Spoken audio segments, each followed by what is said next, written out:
Yo, what's up, guys? Last siege of the season. And I haven't been doing too many siege battles because most of my siege battles are a little bit of cleave over here, a little bit of cleave over there, and then it's pretty much how the battle ends. So that's kind of what we're doing over here as well. Did get a few hits on this one. Important to have a tanky Tiana, but it's definitely shown in here once again. Pretty interesting team for the defense itself, but in the end it did work out.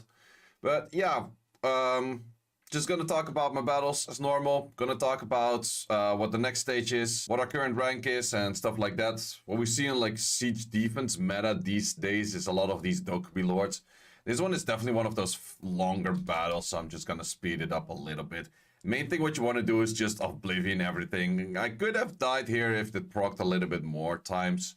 Maybe we should make that Riley a little bit more tanky, but this is definitely one of those offenses that I think a lot of people could make and people should make if you're mainly playing against like Claras and that kind of stuff. I think it's better into Claras than this particularly, but it's still doable to hit this with it, and I think it's a pretty strong offense in general, so it's just something that I recommend people to build. It just takes a little bit of time, like if the Oblivions doesn't stick or I get slapped a few times or anything like that. It's just possible. It takes a little bit of time, but the moment that the armor breaker is gone, in which in this case was the Thessarion, match becomes a lot easier, and then it's definitely doable for a victory. You also see this team with a Rika instead of the Thessarion, and then a Lewis instead of the, what's it called?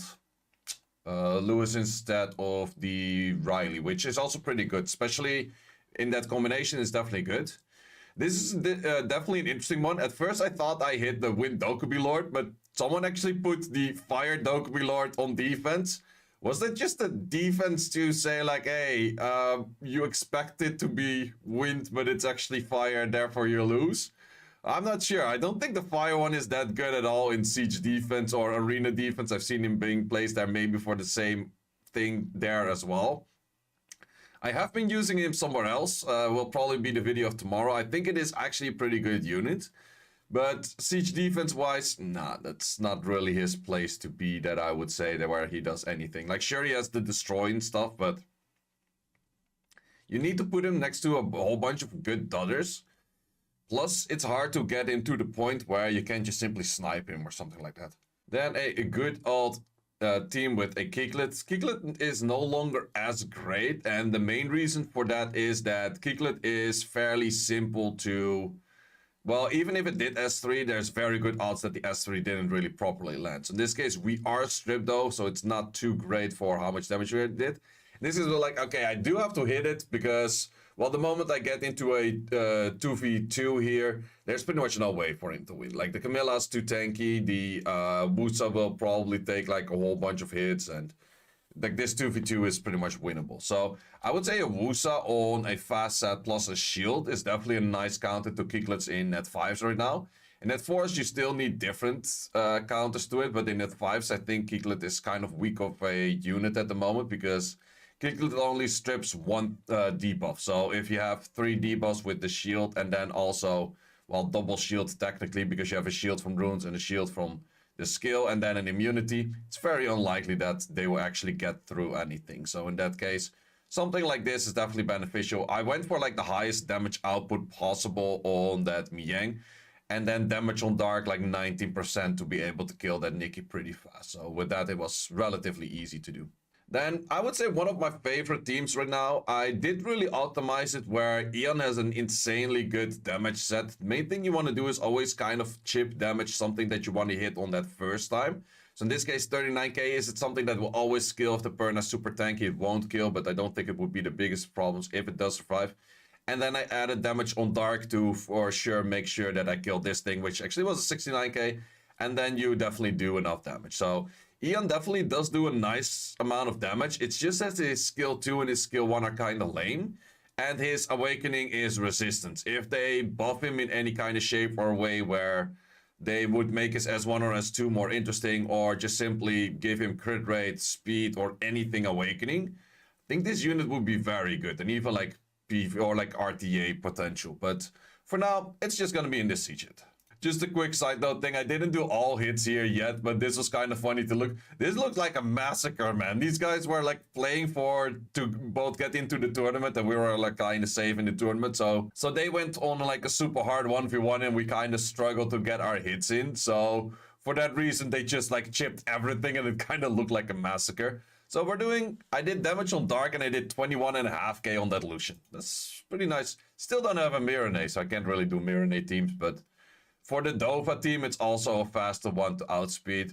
Grogan team is still a general team that I use. Sometimes you have some Galleon issues, but if you don't, life is nice, right? Then we had this fight, and this fight I was actually doing, I was trying to get my hits in, and this enemy team was so slow. Probably Leo counter, or well, for sure in the Leo counter. But I was doing this hit, like I locked it in while I was also playing League on like a game of Earth. I normally never play League, but when there's Earth and it's just smashing your keyboard, I do tend to play League, which is kind of funny just from time to time. So yeah, in this case, I kind of had to do my match while also being in a game of League, and I did the other 3 hits also kind of in that point. Because like, I want to make a video. I haven't done like Siege videos in quite a while. So for that reason, you kind of see me pausing from time to time, and then kind of autoing at other times. But his team was okay. It was nice as a Leo counter, but I was just like, okay, the moment that my demon comes back, Onyuki dies instantly, and then match is super over. So, plus I will start lapping a lot of turns, and then we kill it, and then match is over, right? So, from here, I literally pressed auto. I was like, okay, back to my League game. It will be fine. So, yeah, this team, it's still nice for like an offense. It's not really as great anymore against everything that you have out there, but still decent offense. And then I locked in another one. I was like, wait, I don't even have like a good clear team. And then I saw like, oh, I didn't use my Nephthys yet. Yay, Nephthys team. I'm still not too happy about Farad. Like, I feel like the damage is kind of mediocre-ish. Especially against those Byunjils. It takes quite a while for actually damage to stack in on that unit. So it's not really the greatest against Byunjils.